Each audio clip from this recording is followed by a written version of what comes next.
పండగ పరంగోలు తినకపోయింటే మా తనుగాడు గుడ్డుపుని కొట్టేసినాడు. కుమారవర్మ అడవి పందిని కొట్టేశారా?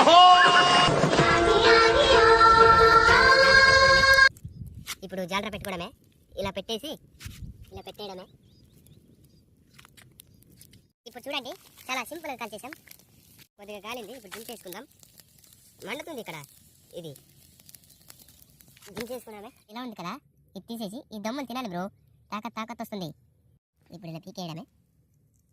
ఇప్పుడు బాగా కడిగేసుకొని మళ్ళీ నిప్పుల మీద పెట్టేయడమే. చూడండి ఫ్రెండ్స్, ఇట్లాంటివన్నీ మంచిగా చేసుకొని తినాలి బ్రో, అప్పుడే కండలు పెరుగుతాయి మళ్ళీ. ఇప్పుడు పుల్లగా కాలింది, తీసుకుపోయి మిరపకాయలకి వేసేయడమే. తనుగాడైతే మిరపకాయ దంచేసినాడు. ఇలా వేసేసి బాగా గబగబగా కలిపేయడమే. చూడండి ఇలా కలిపేయడమే. ఇలా తింటే మాత్రం స్వర్గం చూస్తారు మళ్ళీ. ఇలా ఎప్పుడైనా చేసుకుని తింటే మీరు కామెంట్ చేయండి ఫ్రెండ్స్, తప్పకుండా.